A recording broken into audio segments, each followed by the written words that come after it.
बेटा last lecture 'ਚ ਅਸੀਂ ਇਮਿਊਨੋ ਡੈਫੀਸ਼ੀਐਂਸੀ ਆਲਮੋਸਟ ਖਤਮ ਕਰ ਲਿਆ ਸੀ ਔਰ ਮੈਂ ਲਾਸਟ ਲੈਕਚਰ 'ਚ ਬੋਲਿਆ ਸੀ ਕਿ ਇੱਕ ਐਨਸੀਈਆਰਟੀ ਦਾ ਪੈਰਾਗ੍ਰਾਫ ਹੈ ਜੋ ਮੈਂ ਤੁਹਾਨੂੰ ਪੜ੍ਹ ਕੇ ਇੱਕ ਵਾਰੀ ਰੀਡ ਕਰਕੇ ਦੱਸ ਦੂੰਗਾ। ਕੋਈ ਵਰਡ ਅਗਰ ਉਹਦੇ ਵਿੱਚ ਆਪਾਂ ਹੁਣ ਤੱਕ ਨਹੀਂ ਸੁਣਿਆ ਹੋਵੇ ਜਾਂ ਕੀਤਾ ਹੋਵੇ ਉਹ ਵੀ ਹੋ ਜਾਏਗਾ, ਲੇਕਿਨ ਮੈਂ ਆਲਮੋਸਟ ਉਹ ਚੀਜ਼ ਕਰਵਾ ਦਿੱਤੀ ਸੀ। तो बेटा ਤੁਸੀਂ ਵੀ ਆਪਣੀ एनसीईआरटी ਖੋਲ ਸਕਦੇ हो पैरेलली, क्योंकि मैं एनसीईआरटी तो ही रीड करने लगा वगैरह। तो पेज नंबर 156 है और हेडिंग है प्रिवेंशन ऑफ एड्स। ठीक है बेटा, prevention of AIDS, page number 156। As AIDS has no cure. तो अगर पहली लाइन ही देखिए तो देर इज़ नो ट्रीटमेंट, मतलब क्योर मतलब होंदा है कि बई पक्का इलाज। Prevention is best option. देखो ये लाइनां बहुत मायने रखती हैं कि बई जो नीट च क्वेश्चन आते हैं तो जिमें how many of the following question statements are true, तो ये बहुत मायने रखती हैं लाइनां। Moreover HIV infection more often spread due to conscious behaviour pattern and is not something that happen in eventually. मतलब की होंदा है जिमें अब नाल ही ये एग्जाम्पल दी है निमोनिया टाइफाइड, मतलब की है कि बई जो HIV का इन्फेक्शन है बेटा वो इस तरह नहीं हो सकता और जो कॉन्शियस, क्योंकि देखो निमोनिया के केस या आप कोरोना के केस गल करिए तो यह ड्रॉपलेट इन्फेक्शन हो गया, ठीक है, या एरोसोल जिन्होंने कह सकते हो तुसी, या एयरबॉर्न हो गया, ठीक है। तो ये बंदे को पता भी नहीं लगता कि उन्होंने इन्फेक्शन नाल दे बंदे तो किस तरह मिल गया। अब निमोनिया च देखो तुसी किसी ना बैठे हो, हुण that person is suffering from pneumonia, ठीक है ना, अगर वो तार कॉन्टैक्ट आएगा you will definitely catch the disease. लेकिन एड्स के केस इस तरह नहीं है। If a person is HIV positive तुसी और ना बैठे हो तो nothing like situation is not like this कि भी you will get the infection. तो इहदा लाइन का मतलब इत्थे है, क्योंकि एड्स के फैलन का या स्प्रैड होने का या ट्रांसमिशन का मैथड क्या है तो वो आप पिछले लैक्चर डिस्कस किया सी, सैक्सुअल कॉन्टैक्ट है या ब्लड के ट्रांसफ्यूजन है, ठीक है ना। तो ये इत्थे मतलब है। Of course infection in the blood transfusion patient new born from mother may take place due to poor monitoring. हाँ, तो लास्ट लैक्चर च यही गल चल रही थी कि ब्लड ट्रांसफ्यूजन दे विच गड़बड़ और बंदे का कोई कसूर नहीं हो, बेचारे नूं पता भी नहीं है, ठीक है ना, कि उन्होंने धक्का हो गया, पर ये सिस्टम की प्रॉब्लम है। The only excuse may be ignorance and it has been rightly said don't die of ignorance. तो कई बार ऐसा आ जाता भी this slogan is used for, तो लगभग बेटा सब नूं पता ही है, don't die of ignorance is used for AIDS. In our country NACO abbreviation is very important, अपनी कॉपी ते लिख लो, नेशनल एड्स कंट्रोल ऑर्गेनाइजेशन। बेटा ये दो एब्रीवेशंस बहुत ज़्यादा चलती हैं, एक NACO, एक इतने अगे जाके आएगी NGOs, नॉन गवर्नमेंटल ऑर्गेनाइजेशन।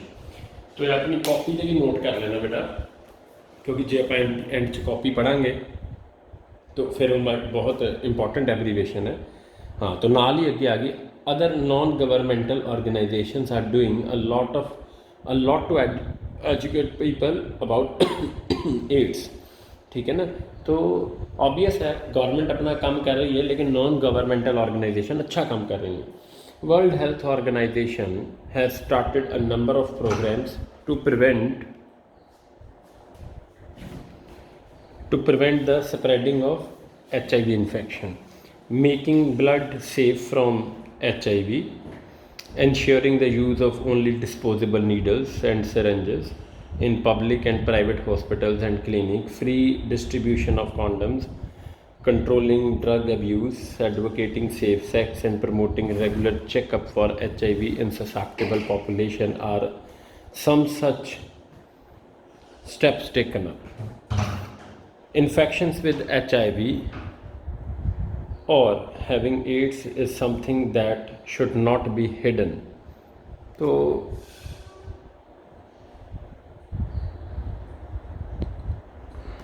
ये गल अगर आप करिए बेटा तो बहुत इंपॉर्टेंट चीज़ लिखी है, लेकिन जो लोग हैं वो इस चीज़ को नहीं समझते।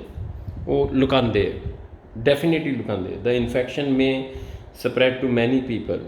HIV AIDS infection, people need help and sympathy instead of being shunned by society। तो जे अगर आप ऐसे गल अगर है जो लास्ट लाइन लिखी है, अब देखो कोरोना के केस भी यही हो रहे कि जिन्होंने इन्फेक्शन है बेटा वो लोग कन्वे नहीं कर रहे। अगर तुम आज की डेट से देखो लोग टेस्ट ही नहीं करा रहे। अगर आप अपनी ही भी गल करिए, मगर मान लो मैं अपनी गल करा या कोई भी, तो दिस इज़ रियलिटी। बेशक आप पढ़े लिखे हाँ, कोई डॉक्टर भी होएगा, अज हर बंदा लुका रहा है। तो लुकाने का कारण सिस्टम गलत है। देखो बीमारी गलत नहीं है, सिस्टम गलत है। क्योंकि कागज़ात तो इत्थे भी आ गया कि सानू सिंपैथी चाहिए जी, सानू उन्होंने इस तरह नहीं देखना चाहिए, इस तरह नहीं डील नहीं करना। तो ये कागज़ात ही लिखी हुई चीज़ है, लेकिन these are not practicals. Corona को लेके भी सेम ही स्टोरी है। जिन्होंने कोरोना हो जाता पॉजिटिव, तो लोगों के जोड़ा व्यूज़ है या उन्होंने देखना या उन्होंने सोचना वो बड़ा अजीब डिफरेंट तरीका हो जाता है।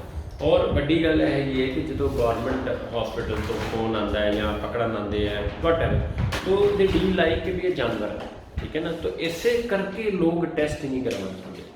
Otherwise it is very much sure कि भाई बहुत दुनिया कोरोना पॉजिटिव है। अगर मैं अमृतसर की गल करा, बहुत लोग हैं बट टेस्ट लोग करवा ही नहीं रहे। और अनफॉर्चुनेटली उन्होंने नहीं जिन्हों की मैं गल कर रहा, दूसरे लिए जो मतलब ए सिम्टोमैटिक ने, सिम्टम्स ही नहीं आए। तो फॉर्चुनेटली फॉर दीज पीपल उन्होंने सिम्टम्स ही नहीं आए, उन्होंने तो बचाव हो गया, लेकिन दे आर स्प्रैडिंग इन्फेक्शन। तो एक्चुअली जड़े एयरबॉर्न इन्फेक्शन या जड़े इन्फेक्शन ड्रॉपलेट के थ्रू होंगे, वो सब तो वड्डी प्रॉब्लम यही है कि जड़े बंदे को सिम्पटम नहीं है वो होना तो कुछ नहीं है, लेकिन वो बड़िया इन्फेक्शन स्प्रैड कर देता।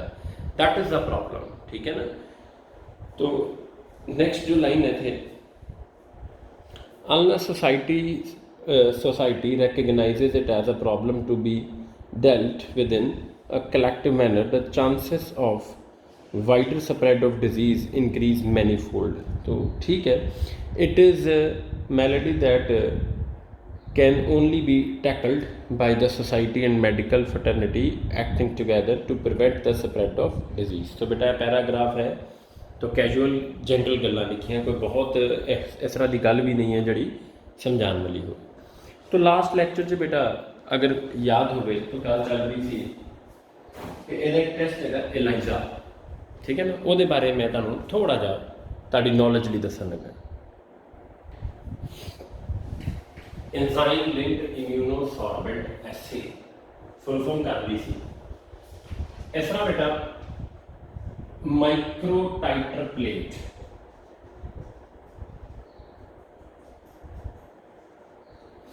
माइक्रो छोटे छोटे, टाइटर वेल्स खड्डे कुएं जो भी कहना है, माइक्रो टाइटर प्लेट एक स्लाइड की तरह होंगी है। सब ने बेटा अपनी लाइफ च संभव मैं ये चीज़ समझ सकता कि सब ने स्लाइड देखी हुई है ना, स्लाइड। तो ये आम स्लाइड वर्गी स्लाइड नहीं है, ये जी स्लाइड है बेटा ये डिफरेंट होती, बहुत महंगी है, ये कॉस्ट बेटा हज़ारों च है। तो एक स्लाइड होंगी है जिहदे छोटे छोटे छोटे छोटे स्केयर पिट्स कह लो तुसी या टाइटर्स कह लो बने होंगे हैं। तो नाम होंगे माइक्रो टाइटर, मतलब एक खाने मतलब एक स्लाइड से छोटे छोटे छोटे छोटे छेक है और वो अंडर माइक्रोस्कोप विजिबल होंगे, नेकेड आई नहीं विजिबल होंगे, उन्होंने कहते हैं माइक्रो टाइटर प्लेट। मान लो एक खाना ड्रॉ कर लिया, ठीक है, ये उत्ते एंटीजन बाउंड कर देते हैं। आप टेस्ट वाला करना है HIV का, तो HIV एंटीजन इतने बाउंड कर लिया।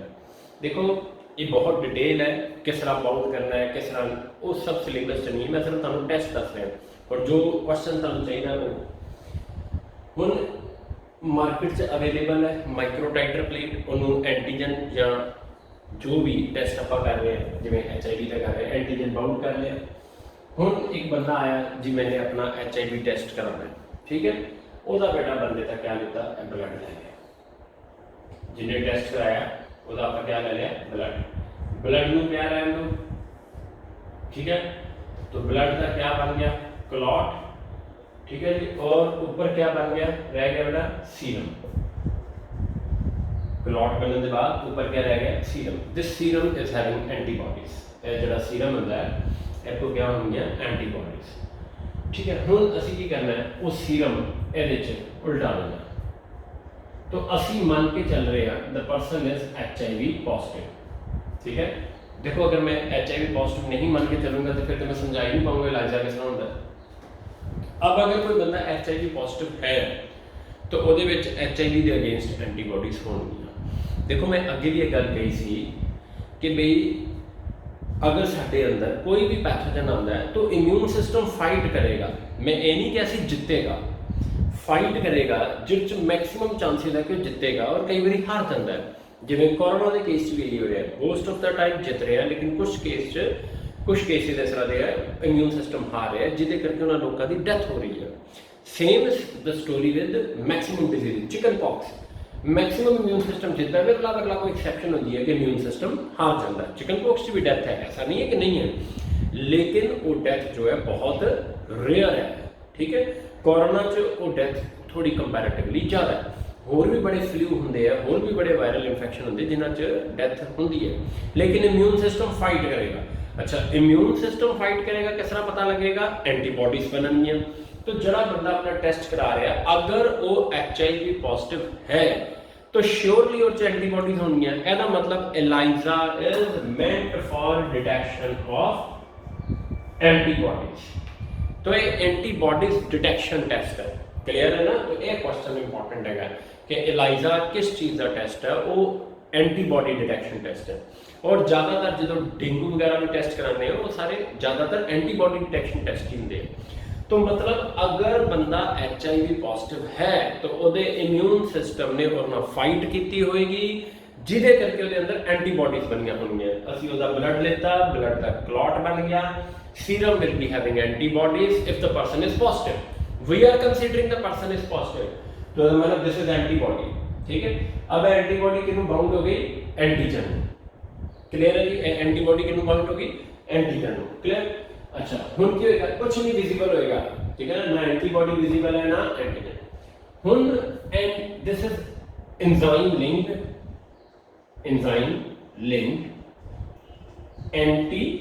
एंटीबॉडीज ये देखो दिस इज एंटीबॉडी और इनमें क्या लगा होएगा एंजाइम ठीक है जी तीन एंजाइम होंगे हैं लेकिन जरा मोस्ट कॉमन एंजाइम यूज होता है दैट इज अल्कलाइन फॉस्फेटेज तो एम्स क्वेश्चन आया है बेटा पास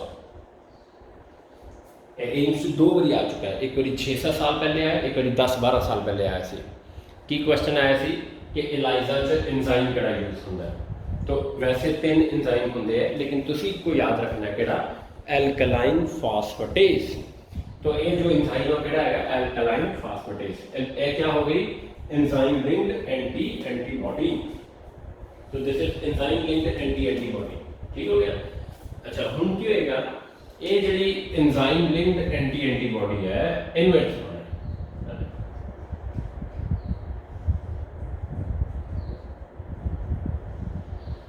अब ये ਜਿਹੜੀ एंटीबॉडीज है ये किदे अगेंस्ट है ये HIV एंटीबॉडी के अगेंस्ट है तद इसका नाम क्या है antibodies these antibodies bind with antibodies these antibodies bind with antibodies of HIV तो नाम क्या है एंटीबॉडीज अगेंस्ट एंटीबॉडीज अब ये भी हो गया हुन उसके बाद की करना है जो आप एंजाइम लिंक्ड एंटीबॉडीज पास हुई हैं तो अगला टारगेट है कि भाई एंजाइम पाना है सॉरी सबस्ट्रेट पाना है substrate this is substrate chromogenic substrate क्या पाया क्रोमोजेनिक सबस्ट्रेट वो सबस्ट्रेट जो अपने एंजाइम के नाल लिंक करेगा जुड़ेगा तो कलर देगा उनको कहोगे क्रोमोजेनिक सबस्ट्रेट ठीक है जी ये वो सबस्ट्रेट है जो अपने एंजाइम जो एंजाइम सबस्ट्रेट कॉम्प्लेक्स बनाएगा तो there will be generation of colour ठीक है ना कलर जड़ा हैगा वो बेटा विजिबल होएगा तो नाम हो गया क्रोमोजेनिक सबस्ट्रेट अब देखो अगर ध्यान नाल इहनूं समझ आया तुहानूं सुनिया है। अगर बंदा HIV पॉजिटिव है तो एंटीबॉडीज होंगी बेटा जी, अगर बंदा HIV पॉजिटिव है तो एंटीबॉडीज होंगी, अगर एंटीबॉडीज है तो वो एंटीबॉडीज उत्ते ठहरनगियां, अगर वो एंटीबॉडीज ठहरनगियां तो क्रोमोजेनिक सबस्ट्रेट उत्ते ला के कलर देगा। अब क्वेश्चन माइंड चलता है कि जे एंटीबॉडी होए ना होए ये आप बाहरों पाई तो डेफिनेटली क्वेश्चन आएगा एंटीबॉडी हो ना हो आप बाहरों पाई तो जो है पावे तो सबस्ट्रेट पावे कलर तो आएगा आएगा। हाँ तो ये स्टैप ऐड कर दें जो एंटीबॉडीज पाते हैं तो वॉश करते हैं, जो एंटीबॉडीज पाते हैं तो वॉश करते हैं। तो वॉश का मतलब है नहीं कि सर्फ ना धो देंगे जी, प्रेशर मारते हैं, तो इनू वॉश करते हैं कि अगर तो एंटीबॉडीज बाउंड है तो ठहरियां रहेंगे उत्थे, और अगर अनबाउंड है तो वॉश अवे हो जाएंगे। ठीक है ना। तो अब वो भी एक डिटेल मैथड है कि वॉश किस तरह करना है, बट वो नहीं आप करना। हाँ मैं तुहानूं मन च जिज्ञासा आनी सी, डेफिनेटली आनी सी, मेरे भी फर्स्ट टाइम आई थी जो मैं पहले पढ़िया सी, लेकिन जो होर गहराई च पढ़िया तो समझ आया। हाँ क्योंकि क्वेश्चन उन्होंने जस्टिफाइड है कि भाई आपने बाहर से एंटीबॉडीज भी डाल दी, सबस्ट्रेट पाता तो कलर तो आएगा ही आएगा। तो यस ए पाने के बाद वॉश करना है। अगर ए है तो ए एरना बाउंड है, ए एरना बाउंड हो जाएगा, समझ आया ना। अब antigen is bound to microtiter plate, देखो antigen is bound to microtiter plate, this antibody is bound to antigen, this antibody is bound to antibody. तो ये आसानी ना लिंक टूटता नहीं है। ठीक है ना। तो अगर बंदा पॉजिटिव है तो ए है तो ए ना जुड़ गया, जिवें बेटा चेन दे विच मान लो मैं हाँ एक बंदा है, फिर उहदे बाद एक होर बंदा, मैं इहदा हाथ पकड़िया, उहने अगों हाथ पकड़िया, उहने अगों पिलर पकड़िया, तो इनडायरेक्टली तो मैं पिलर नाल भी बाउंड हो गया ना। तो बिल्कुल इस तरह ही कि भाई ए एंटीजन बाउंड किया गया बाहर, ए एंटीबॉडीज अगर बंदा पॉजिटिव है ना बाउंड हो गई, आसानी ना वॉश नहीं होंगी, ए एंटीबॉडीज इतना बाउंड हो गई, आसानी ना वॉश नहीं होंगी, और सबस्ट्रेट अपने एंजाइम ला के अंदर वॉश नहीं होना। तो मतलब कहना है अगर बंदा HIV पॉजिटिव है तो एंटीबॉडीज, फिर एंटीबॉडीज ठहरनगियां तो क्रोमोजेनिक सबस्ट्रेट कलर देगा। मतलब अगर टेस्ट दे विच कलर आ गया तो बंदे की जिंदगी का कलर निकल गया। मतलब टेस्ट कलर आना मतलब बंदा पॉजिटिव, तो बंदे की लाइफ से नेगेटिविटी आ गई बेटा, क्योंकि किसी को कोई कह जाए भी आप HIV पॉजिटिव हो तो बेटा वो पैरों से जमीन निकल जानी है। तो इत्थे रंग आना मतलब जिंदगी के रंग खराब होना। मान लो इतने रंग नहीं आए तो जिंदगी के रंग अच्छे बेटा, क्योंकि मतलब अगर मान लो एंटीबॉडीज नहीं है तो ये ठहरेंगे नहीं, तो फिर कलर आएगा ही नहीं, तो फिर the person will be HIV negative.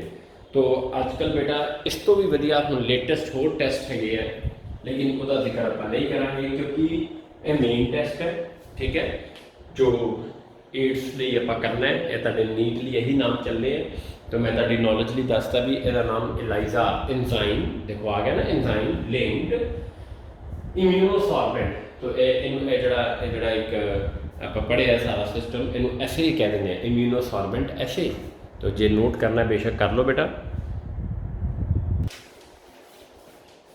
Next बेटा अपने नोट्स पेज नंबर 20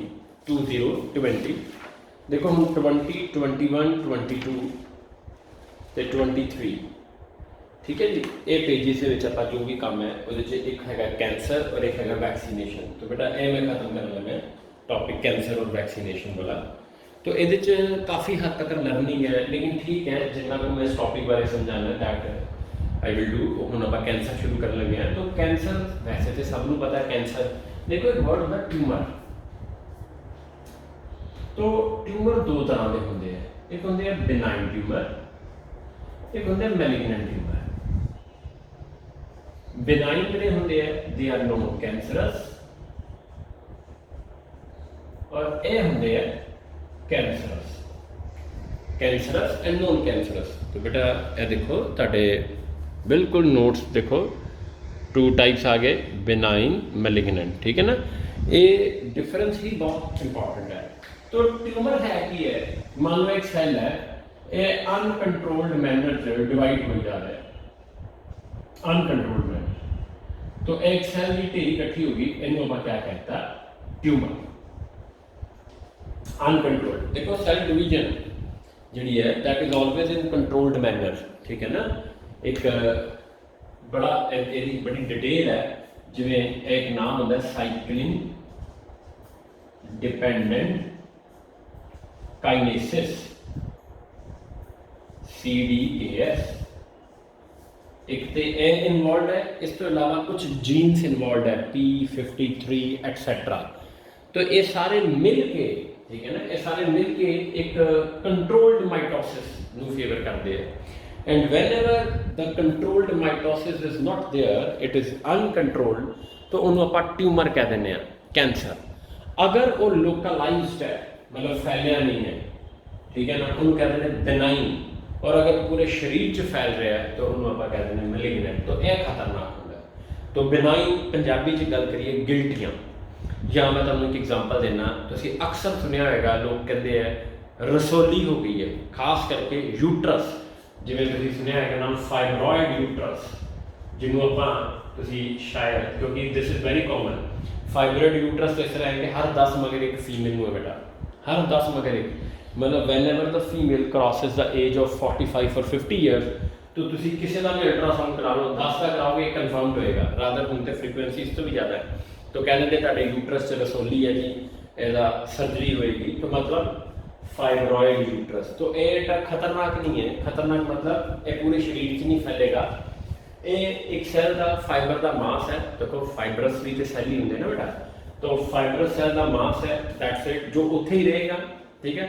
लेकिन हाँ, whenever there is tumour there may be pain, there may be bleeding, ठीक है ना, देयर मे बी डिस्टर्बेंस, लेकिन वो यहो जी नहीं होएगी कि बंदे की मृत्यु हो जाएगी लाइक दिस मैलिग्नेंट।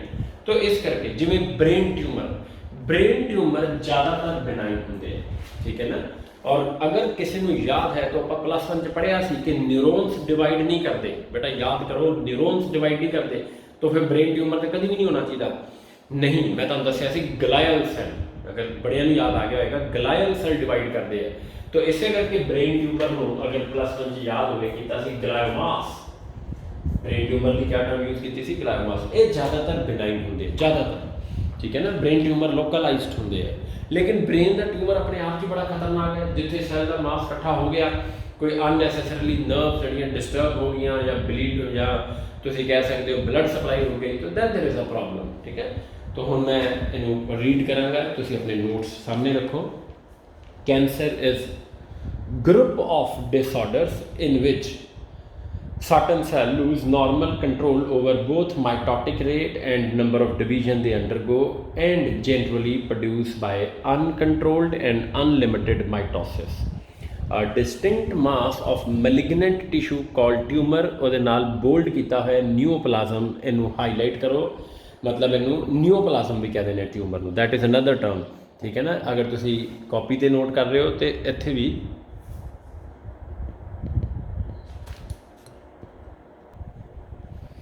तो न्यूओप्लाज्म और ट्यूमर बेटा एक one of the same thing, that invade the surrounding tissue, मैं तुहानूं कहा ना स्प्रैड कर देंगे, and may spread to new sites. In short, cancer is mitosis run amok, मतलब अनकंट्रोल्ड माइटोसिस।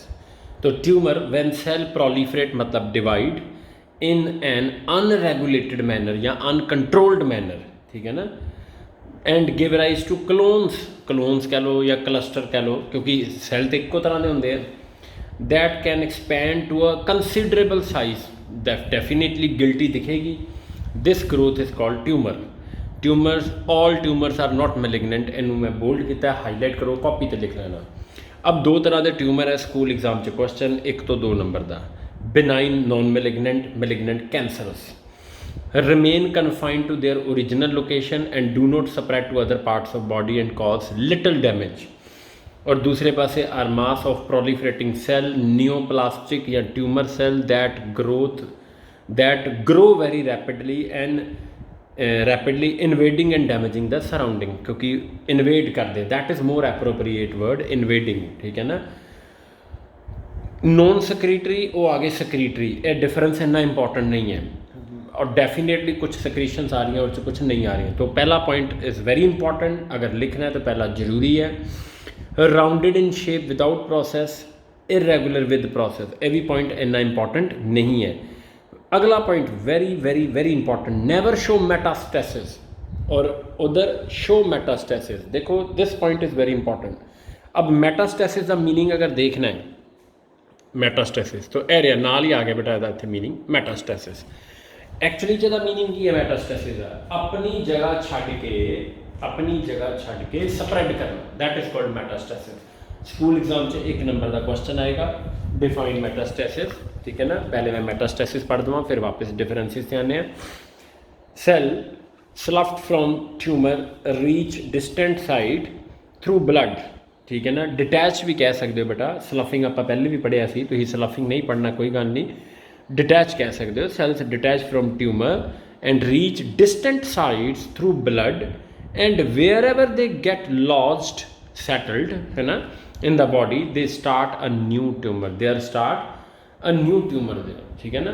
मतलब देखो मतलब है कि जिਵੇਂ मान लो ट्यूमर है डिटैच हो, कुछ सेल डिटैच हो गए, अब ब्लड वैसल है, ब्लड वैसल ब्लड च आ गए, हुण मान लो ये ब्लड तो किसी नवी जगह सैटल हो गए, मान लो जी सपोज करो लिवर च जाके सैटल हो गए, तो उत्थे लिवर का ट्यूमर हो गया, लिवर तो निकले किडनी च सैटल हो गए, किडनी का ट्यूमर हो गया, ठीक है ना। तो ये बेटा दिख नहीं पाया, मैं इसे देख ना कि मान लो ये जाके इस तरह लिवर च सैटल हो गया वाया ब्लड, तो फिर बेटा लिवर च नया ट्यूमर हो गया, किडनी च चले गए, किडनी च ट्यूमर हो गया, ठीक है, मतलब है।